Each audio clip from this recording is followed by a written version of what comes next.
नमस्कार मेरे कुछ कही और कुछ अनकही के श्रोताओं। आज मैं आपको एक बुद्ध भगवान की कहानी सुनाना चाहती हूँ।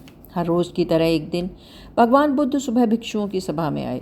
सभा में प्रतीक्षा कर रहे उनके शिष्य ये देखकर चकित हुए कि बुद्ध पहली बार अपने हाथ में कुछ लेकर आए हैं। वो हमेशा खाली हाथ आते हैं, लेकिन आज उनके हाथ में कपड़े का एक टुकड़ा था।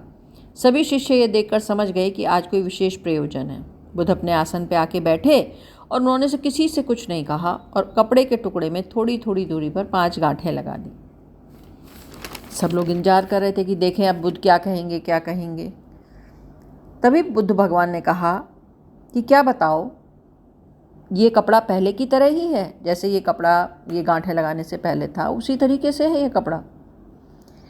तो उसमें से एक विद्यार्थी ने कहा कि भगवान, ये तो कपड़े का टुकड़ा तो वही है, लेकिन यदि हम दूसरी तरह से देखें तो पहले इस कपड़े में 5 गांठें नहीं थीं, तो इस नज़रिए से अब ये पहले जैसा नहीं रहा, जबकि इसकी जो अपनी मूल प्रकृति है वो अपरिवर्तित है।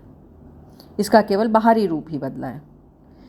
बुद्ध ने कहा बिल्कुल ठीक, बहुत बढ़िया बात बताई, चलो अब मैं इन गांठों को खोल देता हूँ। और ये कहकर वो गांठों को और खींचने लगे। तो एकदम से उनका जो विद्यार्थी था वो बोला, नहीं तथागत, इस प्रकार तो ये गांठें और कस जाएंगी, इस प्रकार ये कभी नहीं खुलेंगी। बुद्ध ने कहा ठीक है, अब मुझे तुम ये बताओ कि ये गांठें किस तरह खुलेंगी, मुझे क्या करना होगा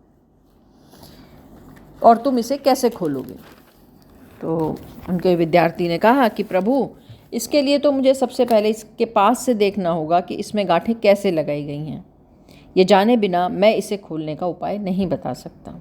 बुद्ध ने कहा सत्य कहते हो बेटा, यही जानना सबसे अधिक आवश्यक है कि जिस समस्या में तुम पड़े हो उससे बाहर निकलने के लिए ये जानना सबसे ज़रूरी है कि तुम उस समस्या में पड़े कैसे।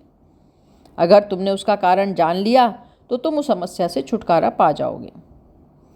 हम सबका भी यही हाल है। हम काम, क्रोध, लोभ, माया, अहंकार जैसी वृत्तियों से छुटकारा तो चाहते हैं, लेकिन हम इसका कारण नहीं खोजते कि हम कैसे इसके गुलाम बन गए। जिस दिन हम अपनी बुराइयों का कारण खोज लेंगे उसी दिन हम इससे मुक्त होना भी सीख जाएंगे। तो ये बुद्धि भगवान हमें इस तरीके की समस्याओं से बाहर निकलने का हल बता सकते हैं। हमारे सबके अंदर समस्याओं से बाहर निकलने का हल है, पर हम वास्तव में हल करना नहीं चाहते। हम केवल ऊपरी तह पर ही घूमते रहते हैं। हम उसके अंदर घुसना नहीं चाहते। उसकी जड़ें कहाँ हैं वहाँ से हम उसे निकालना नहीं चाहते। तो मित्रों, आज से हम यही कोशिश करेंगे कि कोई भी समस्या आने पर उसकी जड़ों तक पहुँचने की ज़रूर कोशिश करेंगे और उन समस्याओं का हल निकालेंगे। धन्यवाद मेरे कुछ कही अनकही के मित्रों।